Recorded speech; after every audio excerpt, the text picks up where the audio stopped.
Hey everyone, it's Andrew Carruthers, Education Director for Zambia. Welcome to another episode of Cabin Fever. We started this program because, especially as we started to see that our industry was going to go into isolation and having to close down our salons and just stay sheltered in place at home, we knew that the community might need a little bit more support from us than just haircutting techniques. I'm actually a certified life coach. I've been a life coach since 2010. So Sam was like, hey, why don't you bring some of your coaching stuff into the education that we provide for the industry? And I thought that's a great idea because I love talking about this stuff. Plus, it gave me an opportunity to bring in some great friends from around the world. Actually, we've had South Africa, we've had New Zealand, a couple corners of the United States. This week, we're bringing my good friend Scott Blossom. He's coming to us from Berkeley, California. Scott is a traditional Chinese medicine. Do you use the word doctor or? Yeah, you can say a licensed practitioner. There's either way. Okay. Yeah. And he's also Ayurvedic practitioner. And he is a teacher of the yoga style that I'm practicing currently, which I'm completely in love with, called shadow yoga. And when I started to first talk to Scott through my friend Sean, some great things came up because if you've watched before, you know that I am certified in a technique called multiple brain integration techniques. And one of the first things Scott brought up was gut health. And we were like, boom, there we go. So I'm super excited to have Scott on the show with us today. Everyone say hi, Scott, over there in the comments. Give him some love. And Scott, maybe share with him just a little bit about what your path has been and what took you to where you're at. Sure. Yeah, thanks. Well, it's great to be here. It's really, this time is such an important time for us to have, I think, this kind of context where you can support each other and get inspired and continually be inspired because, cabin fever metaphor is true. And so, I've been practicing traditional Chinese medicine and Ayurveda for about 20 years clinically. And before that, I got a biology degree. And it was I went to UC Santa Cruz here in California, and it was an exciting time because it's right when integrative medicine, it was the early 90s, and integrative medicine was like a thing. It was like, it hadn't really landed everywhere, but it was landing in some very prominent places, and people understood that the potential of using, you could say ancient wisdom as well as diet and lifestyle kind of interventions that are more DIY, low cost, low tech, with the best of, conventional medicine, with all of the biotechnology and diagnostics and treatments that they have, was really held a lot of promise. And so I have a biology degree, and the most influential moment for me was really I was taking a medical anthropology class, which is a super interesting field that sometimes goes by a very long name, which is epidemiology. And the epidemiologists are extremely busy right now because the root word there is epidemic. And so I was kind of made aware of this burgeoning field of integrative medicine and decided that when I completed the biology degree, that I would go to traditional Chinese medical school. And even while I was in school, I started working with the hospital in the town where I went to school. I also grew up there too. I grew up in Santa Barbara. And so I started working with helping the staff at the hospital in their wellness program with yoga. And then we moved into doing the same thing with cancer patients at what was then called the Santa Barbara Cancer Center. And then also over the years, that program has really expanded, but I was helping to get things like acupuncture for those patients. And I've always had a passion for integrative medicine, and really, again, respecting the best of modern science, as well as these things that are time-tested, really systems of wellness and longevity. Nice. Yeah. Scott, we're having a couple of reports that your sound's a little low. There's nothing I can do on this side. So if you can just try your best to yell at him a little bit, that'd be great. Yeah, it's strange. Yeah, I noticed that the mic was responding differently today. So Well, that's great. So where does the gut health aspect connect to your studies?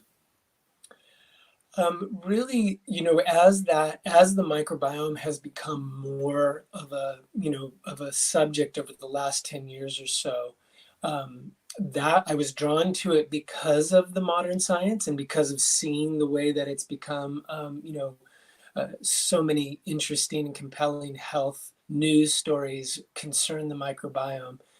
Just yesterday I saw that they came out with new research where they were able to really distinctly show a correlation between Lou Gehrig's disease, which is a terrible disease, Mm-hmm.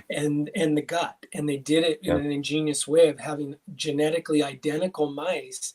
And so the only thing that was different was the actual gut health, where they created dysbiosis in one of the mice, and then the other group of mice did not have dysbiosis. And so Well, those kind of things are very compelling. And the both in traditional Chinese medicine and Ayurveda, you could say that a concern for digestive health is always central. It's really, especially in Ayurveda and certain schools of traditional Chinese medicine, of which I've studied a lot.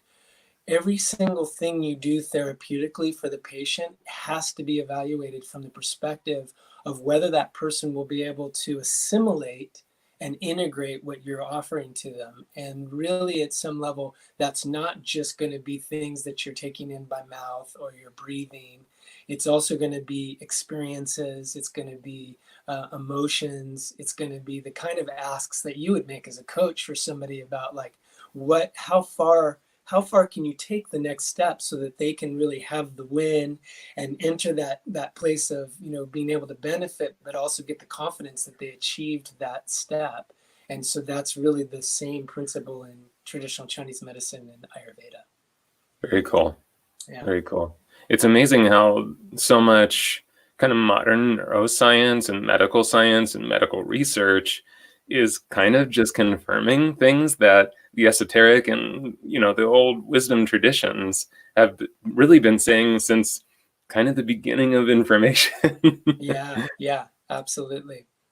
Absolutely. So how has some of this stuff played into your life personally? It's funny because one of my sort of bragging rights is I went through like almost a decade without getting sick. And I credit that entirely to Ayurvedic practices, and it was the diet lifestyle. And another one of my little, like, kind of benchmarks was I have a daughter who's now 20, and she has never ever taken antibiotics. And it was Wow. because as soon as she would start to get sick, I would start modifying the diet, and I would sometimes give her herbs, and so they kind of, in with sort of, you could say, medical herbalism, you have to be very skilled, but you can actually take care of most cold and flus and those kind of things, and help really reduce their effect. And again, the heart of that is the modification of the diet. And in the modern research about the microbiome, the number one factor that conditions the microbiome is the dietary choices. And so it was something, again, that was hard. It was sort of hard baked into my approach because of my education. But then it really, when I started to apply it to myself and my family, I saw really tremendous benefits. Yeah. Just, because you mentioned children, how are your children with these things? Are they resistant? Do they like want macaroni and cheese and hot dogs? Or are they like, oh yeah, cool, Dad, give me some herbs and, some Mediterranean diet here? It's a little bit of both because, of course, they're kids and they go to birthday parties, Right. and kids are like hummingbirds. So if they get a taste of sugar, and so we really, it's one of those kind of, it's always a negotiation. But at the same time, we cook a lot of, we cook food, and we're Mhm. lucky, especially in California, like we're part of a CSA, so we get Nice. fresh farm, direct from the farm vegetables every week. And so our kids, by osmosis, are around this, the good food. And so we try to make it as simple as possible for them, in terms of making things taste good, rather than saying you should eat this because it's good for you. Right. And then there's the bargaining around ice cream and all that kind of stuff. And so no, we're not some kind of not some kind of Martian family that lives in a totally different space and universe than everybody else. Our kids like, you know, our son is 11, so he's still very much in the mix of, you know, he loves ice cream. I mean, that's Hmm. one thing, bottom line. But our daughter, who's now 20, she's kind of turned into a foodie, and I'm happy to see that she's really taken up her own love of cooking, and that's the basis of it. If they can attach to, you know, if they look at food as a creative act and a joyful act, then I think that's the most important thing. For sure. Yeah. Yeah, that was the big switch for me too, when food stopped being something that was just a tool to cure hunger Yeah, and yeah. became something that was like, and it was kind of in my teens. I was like 14, 15. I started to get super into wanting to learn how to cook. And it became something for my girlfriend and I to enjoy together. I'd cook dinners for my mom because I thought it was so cool that I'd like prepared dinner for her. And that was definitely that tip of where I started to care about what actually was on my plate and why it was Mm, there. So yeah. yeah, there's something definitely to be said about just that enjoyment of cooking and the switch that makes as far as how you see that process. Yeah. You know, and one thing about Ayurveda, especially along those same lines, is I think now there is what Michael Pollan called a nutritionism tendency, which is Hmm. that we frame things in terms of feeding and health. You know, it's all about, you know, what we're going to get from it. Whereas the Ayurvedic perspective, which is actually reflected cross culturally, you know, is that the food and you are in a relationship. And so if you bring joy and reverence to that relationship, you're going to benefit more deeply. And so then it informs food choices where, yes, you're going to be eating to support your health, but you're also really aware of what you could call the cultural elements that have always been a big part of you know, cuisine cultures around the world, which is Hmm. gathering, you know, being with loved ones, the meaning associated with being together, the kind of agenda to laugh and enjoy. And that in a way, that's how you're paying it back to the food too, that you're kind of you're co-creating this environment where there's nourishment for you on every level. Yeah. Yeah, Yeah. we had my friend Ashley Moriello in on last week. She's a health and fitness coach, and she was kind of joking because of sure she grew up in the Italian family, and I think the Italian families are the perfect example because like everything about the culture tends to be focused around the meal and the enjoyment of food and sitting down to the meal. And so you're right, like food just has this, it's not just cultural, it's not just health, it's, you know, there's so many elements to the food. Yeah, definitely. So let's talk a bit about gut and why is this such an important thing for us to dig into. Sure. Well, you know, the number one thing is that now, as we mentioned earlier, the microbiome has become a really major part of the health equation. And I think that in the context of mental health, in the context of immune health, in the context of hormonal health, in the context of digestive health, um, even skin health and, you know, oral health, cardiovascular health, it's like there's no system that's not connected to it.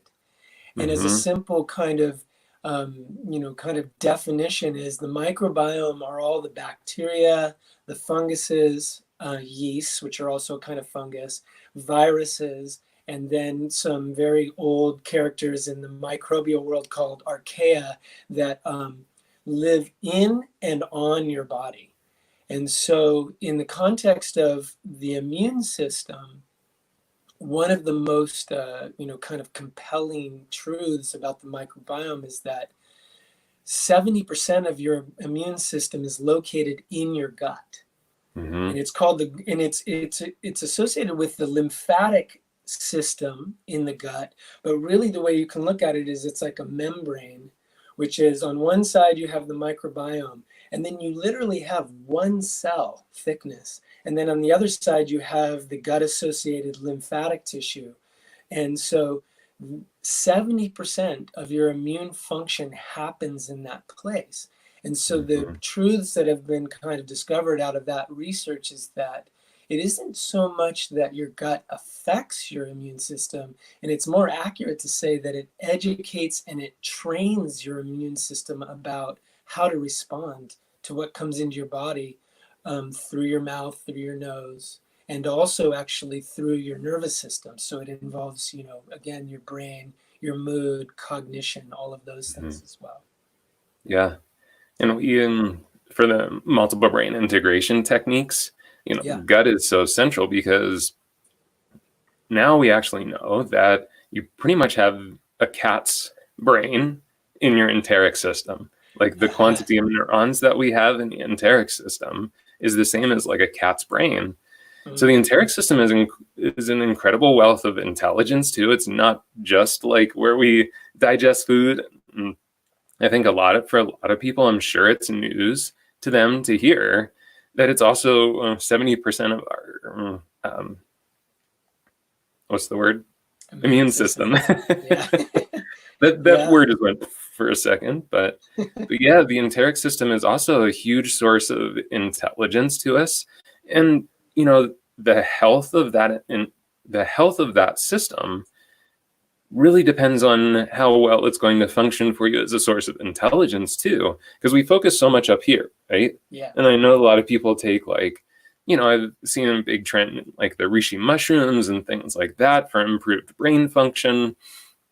But sometimes we ignore that basically from here all the way down to back there is this entire system that also is a big source of intelligence. And if it's not well taken care of, you're probably missing out on some of the wealth of that intelligence, and also the wealth of what it can do for you from a holistic body health perspective too. Absolutely. And it's interesting when you look at, the microbes bacteria have been around since the beginning of time, forever, billions of years. And so a lot of those early organisms were essentially just the digestive tract. They didn't have the specialized organ systems like mammals do or humans do. And so you could say that our big brains and our nervous systems evolved out of the digestive system and not the other way around. And one of the factoids about that is that the innervation of the main nerve that regulates your stress response is 80% the information comes from the gut to the brain, and only 20% is in the other direction. Yeah. And this is the fulcrum of how you cope with stress. And so it's the body has invested a tremendous amount of material resources and intelligence to actually getting signaling from the gut to the brain as the majority of the way that it processes the information that we could call stress or relaxation. Right. Yeah. And I'd be curious, for those of you that are watching, how much of this is kind of making sense already, that you're like, oh yeah, if my belly's rumbly, if things down in my gut aren't going well, you can probably associate those times with times that maybe whole body you were unhealthy, sense of self was low, sense of security was low, your ability to respond versus react to your lifestyle is low when that system is pretty unhealthy, right? Yeah.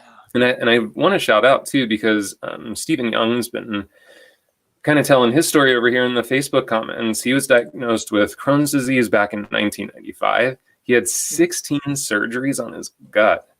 4 years ago, he started seeing a doctor who practices traditional Chinese medicine, been focusing on diet, non-pharmaceutical ways to help. He is, rather than just being treated when he gets sick, he's turned that idea upside down.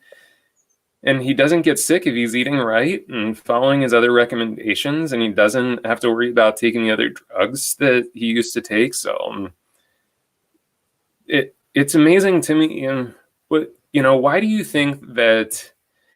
Why do you think, Scott, this stuff is still considered to be esoteric or woo-woo medicine?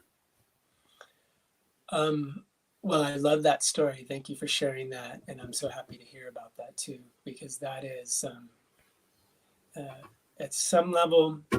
Um, to answer your question, more specifically, I really think that the microbiome research is really, that's what's going to balance the scales, and it has to do with antibiotics only really existed. The first ones were invented in the early 1900s, and it's very interesting because at that same time the term chromosome was termed, and so we had this explosion of medicine and understanding about the microbial world, specifically about battling pathogenic bacteria, things that would make you sick, give you diarrhea, Right. things like cholera, typhoid, those kind of things that were major killers. Like in the early 1900s, those were the main causes of death for humans.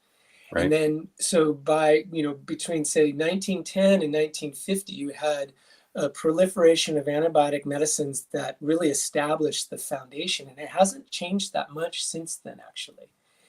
And then simultaneously you had this understanding that the genetics would play a role, because that also proved to be life-saving for children and just really powerful benefits for protecting human life. And in that 1 century, we added 25 years to the average human lifespan in Really? 1 century.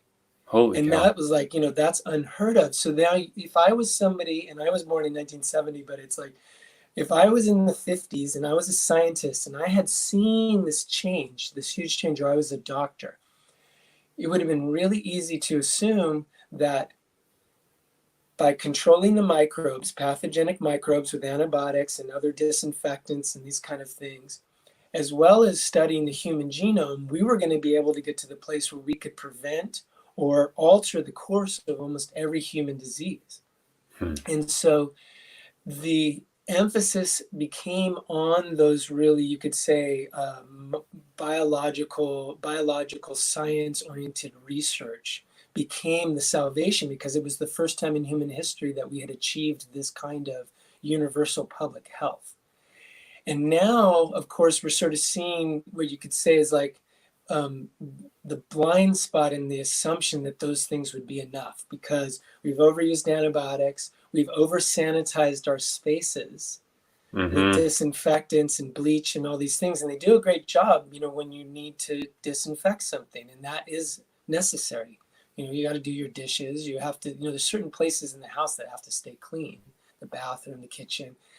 But then simultaneously, in the agricultural sphere, things like pesticides are the equivalent of antibiotics for the soil, controlling certain microbes and certain insects and things like that. But what we've come to is now where we have chronic diseases, autoimmune disorders, chronic inflammatory conditions that are now the major causes of death. Like on average, 7 out of 10 people die from chronic disease now. And so, Yeah. infectious disease is a very small part of the picture, which is why in the current situation with COVID-19, we're facing an unusual situation where we are actually having to deal with an infectious disease. Right. But the assumption was that these low tech, that these things that people had done historically hadn't made the kind of tremendous, fantastic, even miraculous changes that antibiotics and genetic medicine had made for us. So we should just leave them behind. And now with the discovery of and research about the microbiome, we're coming full circle to it. The microbiome is forcing us to acknowledge that all of those things that were held to be true and good throughout the whole development of humankind have a place that is, you could say, part of the equation of cultivating health. And it's something that I'm, currently, I think that especially in the realm of mental health, while people are becoming aware of the microbiome, we're still just in the very beginning of finding meaningful ways that becomes not a kind of you could say a small factor in the equation, but it's considered one of the foundational factors in the equation. Mm-hmm. And as soon as you do that, you have to start thinking about your dietary choices, your mental health choices, your lifestyle choices. And that's where all of these traditions are really, that's where they shine. And they have a tremendous amount of knowledge and time-tested wisdom to offer in that regard. Very cool. Yeah, it sounds like some of this stuff's definitely resonating with people. Lupe's saying so true. And hi, Abby Joe on our YouTube channel. Sean, of course, dude, what a wealth of information. Sean's just throwing tons of stuff into the Facebook chat that's like supporting and helpful on this. Allah's yeah, you nailed it, Allah. We've been saying things that recognize the importance of this for our entire lives. We always say, oh, I have a gut feeling that says this. Oh, my gut's really telling me this. I have butterflies in my stomach. Well, these are all things that are 100% true when we say these things, because that's exactly what is happening. It's coming from that space. It's cool that you guys are able to make that direct connection, because I think that helps it also, kind of like what you're saying, Scott. We're starting to have that medical proof from the scientists that prove all these things that we feel, and we kind of know on almost just an inherent level. Yeah, we know these things kind of to be true. So nice thing is, I think it also makes it easier to be accepting of those kinds of information and do something with it. What do you, because here's the thing, let me kind of step back a little bit, because we've had two other people on that talked specifically about food choices and things like that. And I loved where Kiki and Jan kind of came from with this, which both of their perspective is to actually trust the gut to help us make the proper choices in the moment on what we're supposed to eat. I think that in our conversations, it seems like you have some things that you feel can be kind of pretty directly beneficial to us as far as our gut health. Can you kind of share some things that they can do now to kind of help to improve this gut health? Yeah, absolutely. And I think a way to frame this, especially in the current context, is that the health of your gut and the health of your immune system are essentially the same thing. Like, you cannot divide them. So the American Gut Project, which was an offshoot of the Human Genome Project. So the microbiome was actually discovered during the mapping of the human genome, because they discovered that there was a lot more genetic material than accounted for by human genetic or human genes. And so then when they went to look, it was all the genetic material that was coming from our microbiome. And so this project, which is called the American Gut Project, but is not, it's not limited to the United States, it's an international project. When they did their analysis of factors that are going to support the gut, the number one factor is the diversity of fiber in the diet. And fiber comes from plants. All animal products, that's part of one of their defining qualities, is that they don't have fiber. Whereas plants, because they have to hold themselves up and do the things they do to grow, they develop aspects of their structure that we don't digest as food.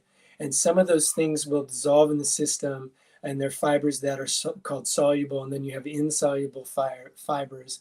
And basically, to make it simple, the fibers that you don't digest are then eaten by the microbes. And they actually, it fuels their metabolism, but because it's a symbiotic relationship, they don't just enjoy the meal and say thank you. The way they say thank you is they make things like short chain fatty acids. They make nutrients that we need. They make hormones that influence our mood. They do it. It's a tremendous amount kind of return that we get from the digestion of fiber for regulating our health. And so another factor that I think a lot of people can relate to is that 95% of serotonin is produced in your gut. Mm-hmm. And we use a small amount of it for mood, but serotonin is an ancient molecule. And it was something that actually bacteria make serotonin as a signaling molecule for their own metabolism. And so it has over 16 different ways that it works in our body, and mood is just one of those things. And so this is a way I'm selling fiber to everybody, but this is where, again, we're part of a CSA. We get, the farm chooses what we get by virtue of whatever is ripe that week. And then we're kind of forced into, last night we got our box for the week and this beautiful fennel bulb showed up. And what's cool about our CSA I is love fennel so much. Yeah, they put this recipe in there for how to make this. It was quite simple too. The recipe, it was just parsley and some onion and lemon and a little bit of Parmesan. And it was so delicious, but it's also one of those things where I don't always notice the fennel when I go to the market and shop for myself. I have my, I have my things that I fixate on and I think, oh, those are great. Like I love arugula. I always get arugula when I go. Oh, me too. Yeah, totally. And so with the, having the box, this is exactly what I mean is that right now, historically, people have eaten something like up to 100 grams of fiber a day. What they estimate now is like an ideal amount is somewhere between 25 and 40 grams. The average person nowadays is somewhere between 12 and 20. So we all often are on the low end of optimal fiber, but at the same time, there's a lot of people that are like off the scale. And this actually can account for a lot of the inflammatory diseases that are around because it's a dysregulation of the immune system. Inflammation largely, I mean, if you hurt if you get an injury from sports or something, that inflammation is because there's damage to that tissue. That's one way to have inflammation. But the majority of the inflammation that people have is actually being triggered from the gut, and then it has a systemic effect on the tissues. And so the number one thing is to actually start making meals where you have beans, grains, vegetables, fruits, sea vegetables, seeds, nuts, all of those things. And of course, you have to have things that you can digest. Like if you're allergic to something, it's going to not work. But at the same time, if all of those kind of foods, if they're in their whole form, they carry fiber, and that fiber actually nourishes your gut, which not only benefits your health in a general sense, it'll actually give you the capacity to have a more specific response to something like COVID-19. Because we do know the physiology of COVID-19 and the way it affects certain cells in the lungs. And it turns out that the receptor that the COVID attaches to in your lungs is actually really abundant in your gut. So this is one of the reasons now that they've been articulating that some people are manifesting symptoms of COVID-19 infection entirely as a stomach bug. So if you start to have a stomach, flu, you should definitely go get tested, because they've actually found that somebody will test and they won't have it in their lungs at all, but they'll have it in their stool.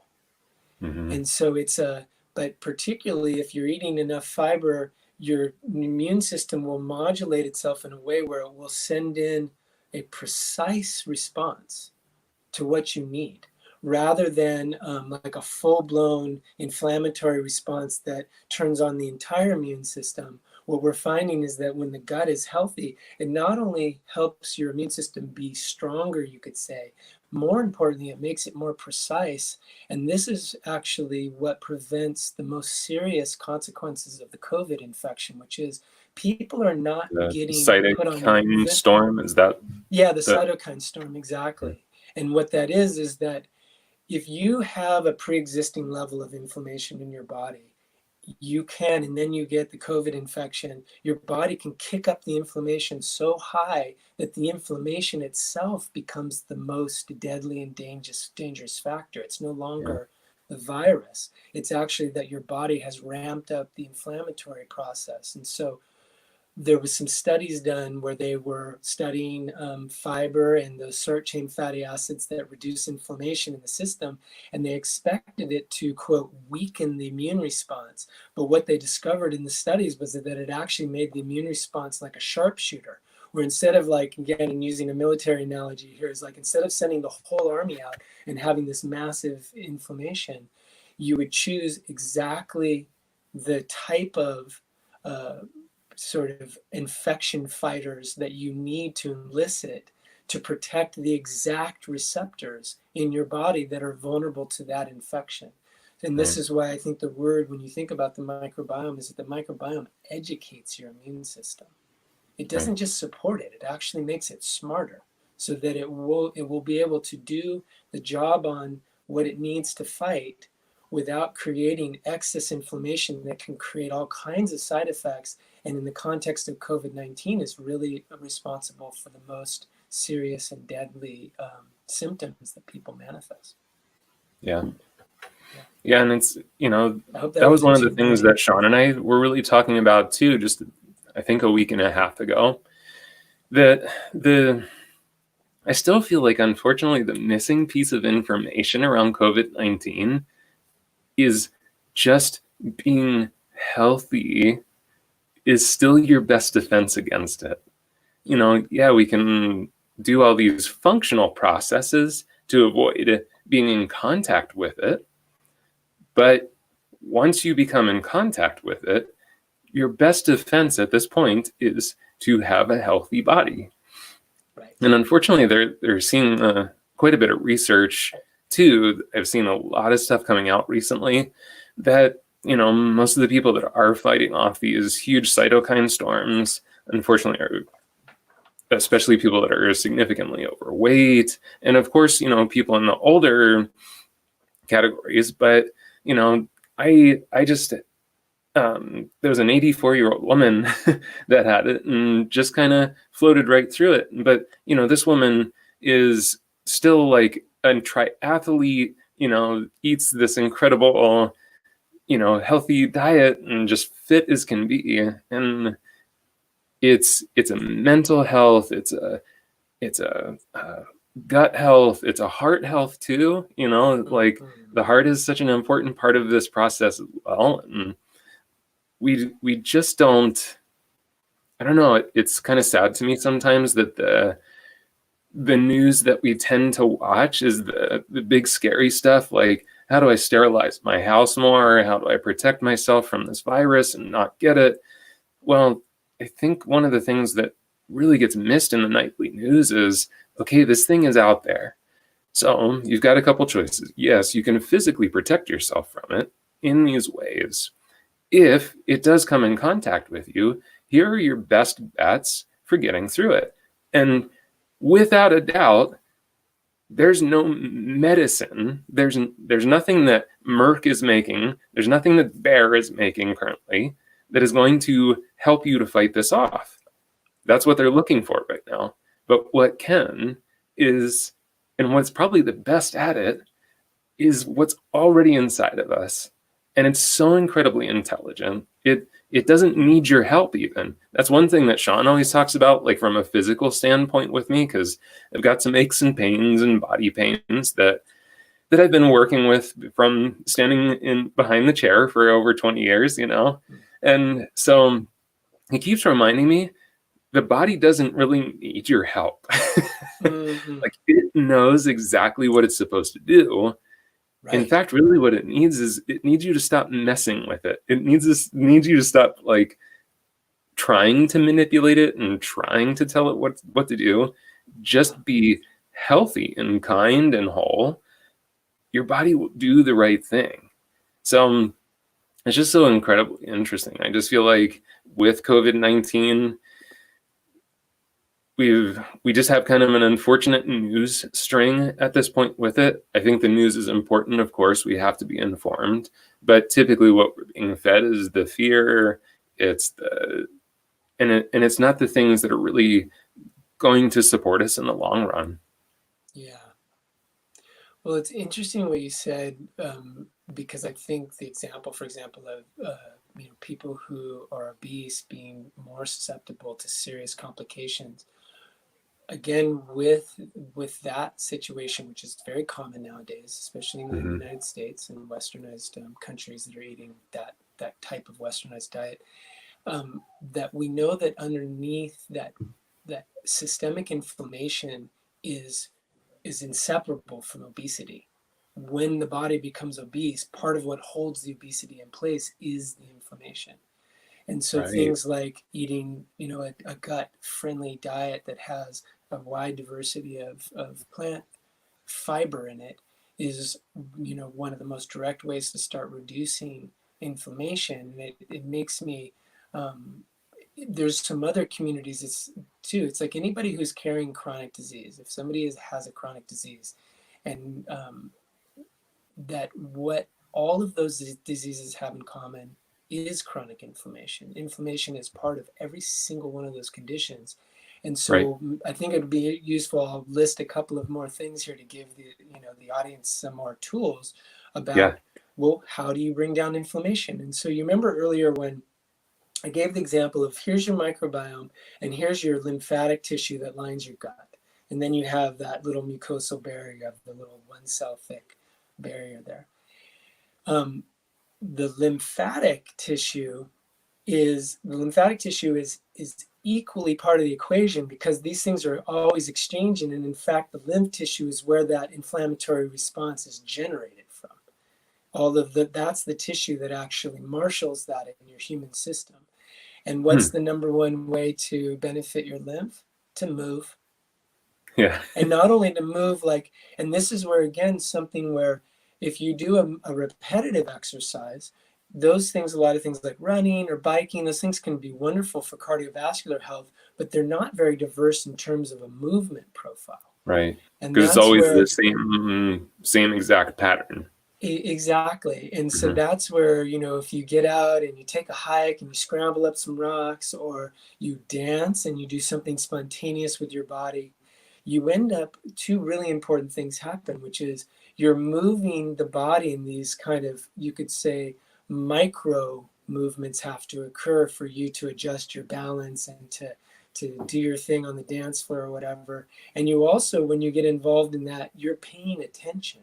And that's one of the other things about, there's a definition of exercise that can be kind of divorced from movement, which is there's certain exercises you can check out. You can completely check out of your body and still be doing whatever exercise it happens to be. And Hmm. so another layer of, you could say, the yoga aspect of this is that you will have a deeper, more sort of salutary effect when you pay attention to how you're moving.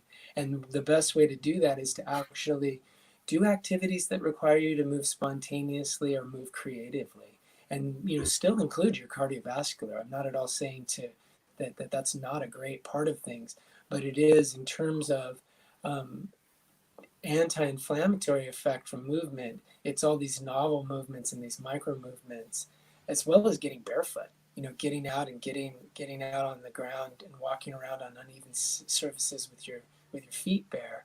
That's tremendous benefit, and there's a lot of research about just having your feet touching the earth having a systemic anti-inflammatory effect and an immune boosting effect.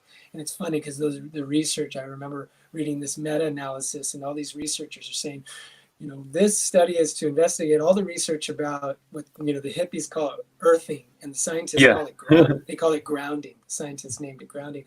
And it was so sweet because at the end of their kind of abstract, they said, and once we saw how tremendous this information, the research data was, we all started doing it. And you don't see that in research papers very often, where the scientists basically admit that they became adherents to the thing they were investigating. And so Nice. it's really, really basic, like you I said. love And I that. think, and to kind of extend that, is plant a garden, because now you're getting the movements, and you're actually growing your own food. And for your immune system right now, while we're social distancing and we're keeping our houses really clean and we're kind of fixated on that, one of the best ways to keep your immune system strong is to have it actually encounter unusual bacteria and viruses and fungus. And like your soil is exactly like your gut microbiome. It's a macro version of that, but what likes to live in soil and what likes to live in your gut are often different.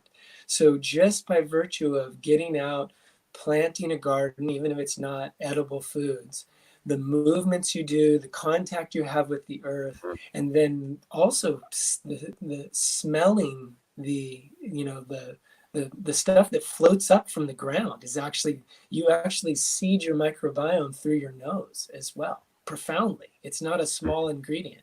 And so again, you could say it as a one-liner like, get out in nature. But in fact, it's actually, it's the ways you get out in nature, and then you spend time and you get a little dirty and you play with it and you engage with it. And right now, it's probably one of the most important ways to build your immune system's hardiness is to actually, get out in the dirt and plant something. Yeah. Yeah, it's one of the things that when we first got told, like, okay, it's time to shelter in place, it was one of the things I kind of became concerned with for people, because like you mentioned, we tend to label bacteria as this horrible thing. Well, bacteria isn't a horrible thing. In fact, 99% of it is completely beneficial to you if it's interacting with your body properly. And so I read a book, Scott, quite a few years ago called The Good Gut. I don't know if you've heard of that one. I'm very well aware of it. And that was the first time that I saw some really beautiful research on the over sanitizing that you mentioned before. Right. And ever since then, I've been cautious of that, because, and that's part of my concern with what we're doing right now, because we're so heavily over sanitizing everything. We're not coming in contact with each other. There's lots of people that, if you live in a high-rise building in New York City, you might be afraid to walk out into your hallway, much less go find some place to put your feet into some soil. Yeah. We're really fortunate. We have tons of land around us. Michelle and I are outside and getting in contact with the earth every single day. But there's quite a few people that don't have that opportunity. So I don't know. What are your kind of thoughts on, if we have the opportunity to get out in the garden, I think that's fantastic. I mean, what about people that don't necessarily have that opportunity? Is there some other way that we can access some of that? Yeah, that's such a great point. And with anything, like you said, there in the bacterial world, like anything else, there's probiotics, and then there's pathogenic bacteria, and then there's the neutral ones that. And I think they're only going to be neutral until we know more about them, actually, because I don't think there's any of them that aren't interacting with us in some way. And I think a lot of them are very profoundly positive. But for somebody who's in an urban environment and has more limited access, one thing would be potted plants. Getting good quality soil, and then getting some plants. Valerie mentioned that. Thanks, Valerie. Yeah, Valerie was on it. And then not only that, but interacting with the plants, actually doing something where you're tending the plants and you're interacting with them. That's a way. It's the same thing. You get your hands in that soil, it'll actually have a similar influence. And then the other thing to be aware of is what not to do. And so unfortunately, the way that a lot of the grains that are used in processed foods, especially the genetically modified grains, are actually, they're being grown with and actually dried with a pesticide that acts like an antibiotic, and it acts like an antifungal. And so, so to limit those things that are going to be really strong antibiotic influences on the gut through food choices, one thing that's really, really important is to not to try to do what you would call like you kind of do it dirty. Like you're like, well, I'm still going to eat all the processed stuff that I kind of love because it tastes good on my tongue. And then I'm going to eat more fiber, because a lot of the processed food, especially, the big labels, the big brands, unknowingly and without announcing it on the label, you're actually eating an antibiotic substance that comes in with every bite. And it's not something that you can wash off. It's actually in the grain because they Is it use it the to dry. glyphosate? Yeah, Is that, that's right. It's the yeah, glyphosate. Yeah, exactly. And so I glyphosate. think that there's going to be a lot more, as we understand the microbiome more, we're going to understand the implications for something like glyphosate, which is that it doesn't affect human cells, but it kills bacterial, fungal cells by virtue of interrupting a specific pathway called the shikimate pathway in those organisms. And So when they're we staying interrupt away that from things that are genetically modified and probably in boxes process, and cans, things like that's that. right. Yeah. One of the best pieces of advice I think I ever got as far as eating better was to stay out of the middle aisles of the grocery store, Yeah, right. to Yeah, shop on the outside of the edges of the grocery store. Because if you think absolutely. about it, when you walk in the grocery store, the fresh foods are typically on the outside edge where the refrigeration and stuff is. Once you start walking down those aisles, then you're probably getting into the stuff that's filled with sugars and tons of salts and preservatives and things like that. So that Yeah. was I always thought that was such a brilliant way to improve your diet. Yeah, absolutely. And those are kind of the big three. It's like processed food, sugar, alcohol, are three of the main ones that you want to just keep it in check, And as this time, there's a lot of grief right now. Things are really hard for people, and for so many reasons, that those foods are often comfort foods. It's natural to gravitate toward them, but at the same time, it's important to stay attuned to how you may enjoy a food because of the emotional comfort it gives you, but pay attention to how your body processes it. And then at the same time, there's a lot of financial pain right now. A lot of people are out of work, and their future is looking very uncertain, and the amount of Sure. food instability and the amount of poverty is skyrocketing. And so eating whole foods is actually the least expensive route too, in Hmm. terms of if Yeah, you're that's one making thing these that whole food. I'm Yeah. not sure I understand. Sometimes people say, "Oh, it's so expensive to eat healthy," and I'm like, man, I don't know. That's a hard one for me to swallow because probably the least expensive thing in the grocery store is all the fresh fruits and veggies that you can buy, Mhm. and that I don't know. I'm not sure. Yeah, there's a little bit of an artificial situation going on right now where some of the fast food chains, they use ingredients that are subsidized, so you're not actually paying the full price for those ingredients. And so Okay, and for somebody who needs to feed a family and they can get, four burgers for $4, true. everybody is going to feel like they had, substantial protein, and they're feeling stabilized by it. But I agree that if you make an effort, you can find a lot of really nutritious whole foods where you can have meals where the servings are right there around $1, $1.50 a serving. I did some research about some Ayurvedic vegetarian dishes, specifically with that in mind, which was, okay, if I know all the macronutrients are here and there's a bunch of wonderful minerals and, sort of micronutrients, how much does it cost per plate? And it came out to be less than $2 per serving. Hmm. Very cool. Yeah. The one we're starting to get a little close on time, but the one thing that as far as other things that you could do to help this out, you had kind of specifically called out the Mediterranean diet. Mm-hmm.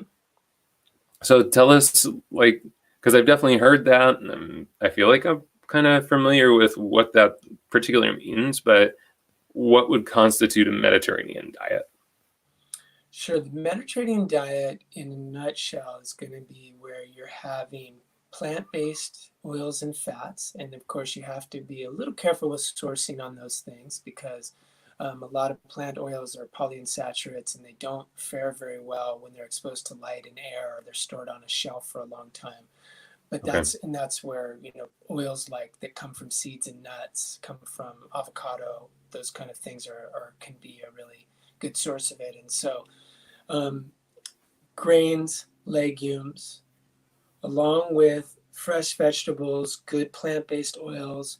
Fish is something that's considered, it's very common because of that, the Mediterranean diet includes a lot of those things.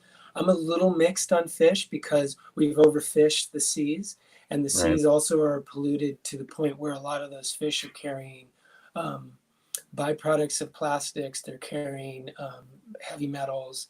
And High levels so of I think mercury. small amounts of fish for somebody is one thing, but to make it like a cornerstone is another thing. And then so in the Mediterranean diet, it's probably 80 or 85% vegetarian. And then, butter, some fish, it's like small amounts of those animal products. And this is where, for some people, ethically, ideologically, animal products are an issue. And that's a choice that they absolutely can make, and they can find a healthy balance with entirely plant-based diet. But for people who know they feel better, or they just prefer to have some animal products, the main thing in that, in that context would be lean proteins, where your serving size is somewhere between 2 to 4 ounces of a meat, a fish, or a chicken Right. kind of dish. And then you're also, having mostly plant-based oils for your fats, rather than lots of heavy butter or desserts and that kind of stuff. Nice. Yeah. And actually a little bit of wine. She's Lebanese. Oh my gosh. Lebanese food is one of my favorite things on the planet. I know.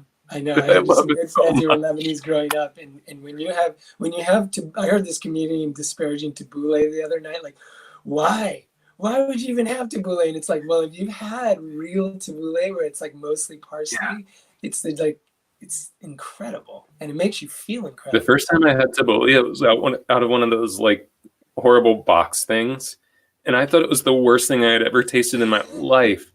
And there's this restaurant in Portland called Nicholas, and it's mind-blowingly good Lebanese food. My sister took us there, and she's like, "Oh, we're gonna get some tabbouleh." I was like, "Oh no, that stuff's disgusting." She's like, "What are you talking about? You're crazy." And then I Yeah, had a right. taste of like real tabbouleh, and I was like, mine melted. Well, it's so funny that you're bringing up parsley, because if I was going to leave people with like my top 3 foods right now, it would be radishes, parsley, and seaweed. Interesting. Yeah, those would be my top 3 in terms of something that's going to seed your gut in a way that's going to be profoundly beneficial to your immune system. And I'm basing it partly on, during the SARS, which was another coronavirus, during the SARS Right. epidemic in China, they developed a recipe that was, and it's on, I have it on, I posted it on my Instagram, which is Scott Blossom. But basically it was radish, green onion, ginger, and either parsley or cilantro. And then you just take those things and you put them in some hot water for 5 minutes, and then you puree them. And it's a very spicy blend. It's not like it's tastes medicinal, but when you drink it, you feel really great. And so and we've probably had that 3 to 4 times a week during the entire shelter in place as just a practice. And radishes are really, really lung food. And so is parsley. They're really, really tremendous for the lungs. Nice. Yeah. My friend, this has been so interesting. And I knew that Sean warned me. And he's like, you guys will end up in the time warp. Because that's what happens with Sean and I when we start geeking out about this stuff, because it's just like, I could talk about this for another hour, no problem. Right. But I want to make sure that people know where to find you. So your website, drblossom.com, they can connect with you through the website. How else can they connect with you, Scott? I'm on Instagram as Scott Blossom. Facebook, I have a Dr. Blossom page. And then I think we're going to do like a community event. We're actually calling it Summer's Coming Ayurvedic Health Camp, because we want it to be a joyful thing where people, you know, as spring has sprung, it's like, let's get ready to actually, summer's coming no matter what our situation is. Yeah. So it's really going to be in the spirit of inspiring each other. And also, again, when we're together as a community, we can reinforce these good habits. And that's often what it takes, is that you need to be inspired by others and just go through the motions a few times. It's like, all right, let's make the radish, you know, parsley soup. And, you know, let's walk through it. Those kind of things where it will be not so much about, you know, being strict about our diets, but actually just including healthy things and really helping to write a narrative for ourselves that all these things that preserve our health are going to feed our joy as as the spring plays out and the summer is coming. For sure. Yeah. Well, here we'll do this for you guys, everyone that's watching. Within the description on the YouTube and Facebook channel, I'll make sure I enter the link so that you can connect to that program. I'll make sure that we have the links to Scott's social media, and everyone's asking for the simple recipe that you mentioned that you've been having every week. So I'll make sure I'll get that from you, and I'll put that into the description on the video. Okay. So everyone, give Scott a bunch of thumbs up, hearts, whatever you want to send him. Send him a thank you in the messages, which a lot of you already have. We so respect and value your time, Scott. Thank you so much for spending an hour of time with us this morning. Thank you. Next week, you guys, you just get me all by myself. I'm not going to have a guest next week. And the reason I'm doing it is because through the last few weeks, there's been one thing that's been coming up really, really commonly and really frequently in my coaching clientele and even in the comments on these programs, which is that many of you have had some really strong positive experiences during your time at home, whether it's finding out that, hey, you know what, I need more time home with my kids. I need more time by myself doing absolutely nothing.